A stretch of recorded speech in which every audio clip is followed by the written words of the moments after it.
Bon, nous voulons commenter l'actualité d'aujourd'hui et de ces derniers temps avant que nous puissions nous envoler vers le Maghreb.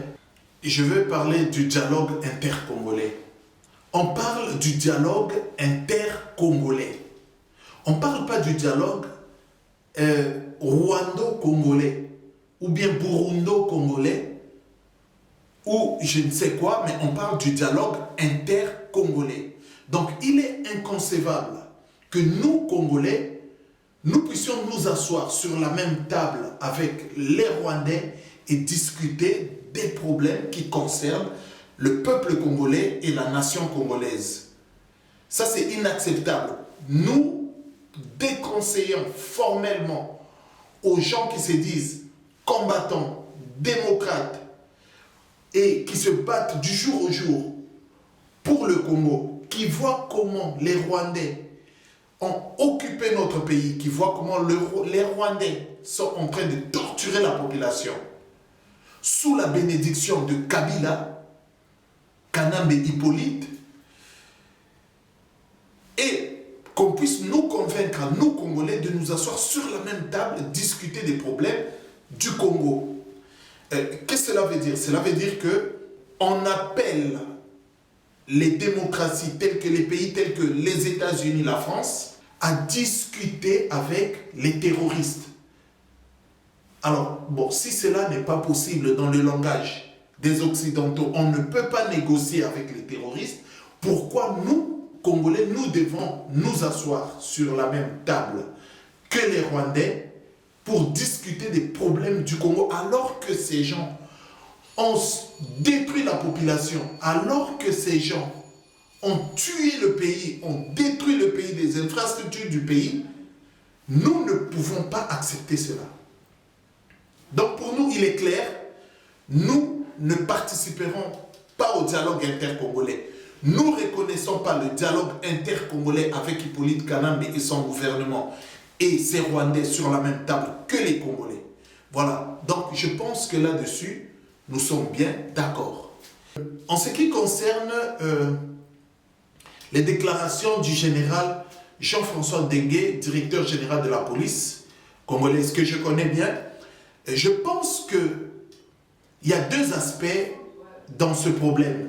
Il y a l'aspect de la forme et l'aspect du fond. Alors nous allons commencer d'abord par la forme. Sur la forme, vous savez que le général Dengue est directeur général de la police congolaise. Donc c'est quelqu'un qui est censé faire respecter la loi. Et nous savons que les phénomènes Kuluna, nous avons des informations que les Kuluna sont un vrai danger pour la population.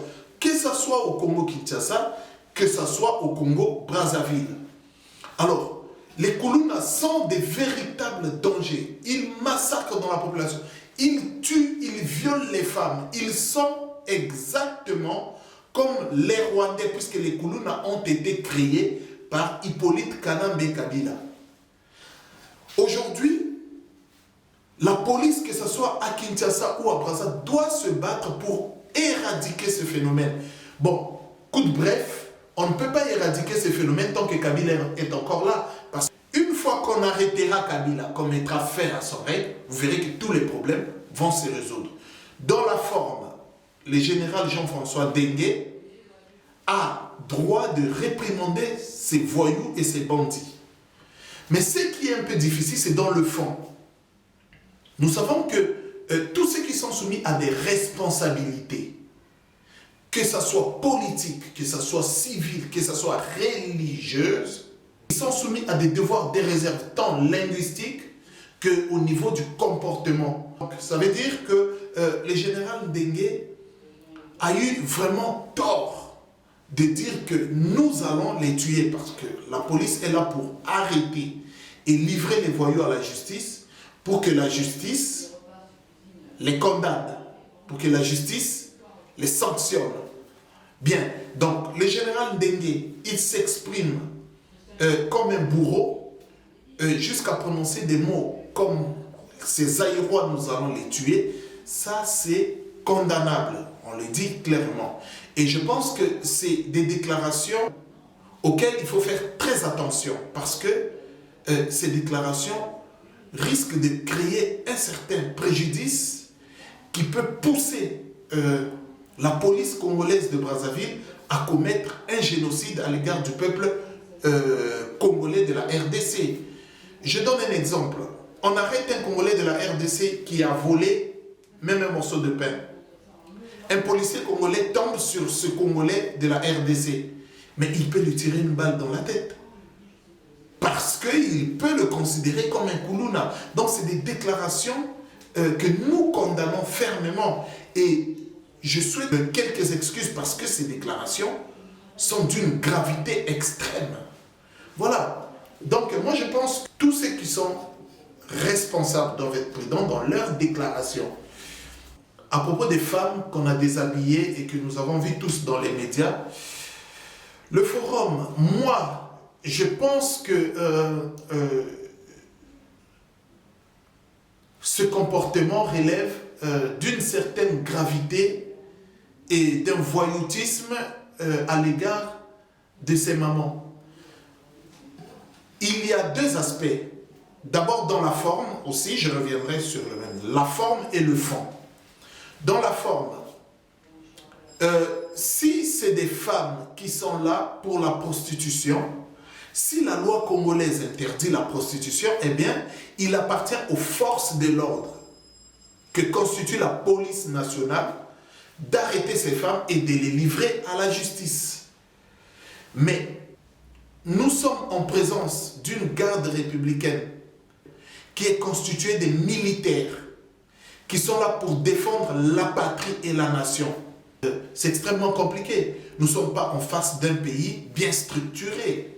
Parce que un militaire qui arrive et qui déshabille des mamans, qui déshabille des femmes, qui déshabille une population, est contraire à l'éthique même de l'armée. C'est des situations qu'on n'a jamais rencontrées nulle part ailleurs. Voilà. Dans la forme, c'est ce que j'ai expliqué. Si ces femmes sont condamnables, c'est à l'ordre public, à la police, de les arrêter, de les livrer à la justice selon la loi.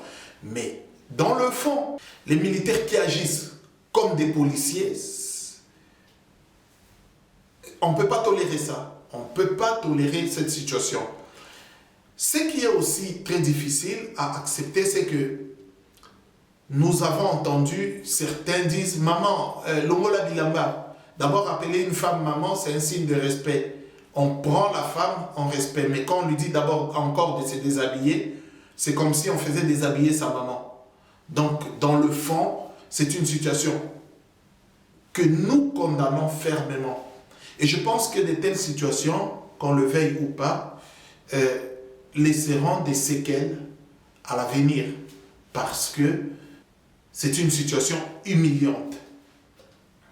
À propos des déclarations de Rex sur le dialogue intercongolais, je pense que nous avons parlé au début de notre position par rapport à ce dialogue.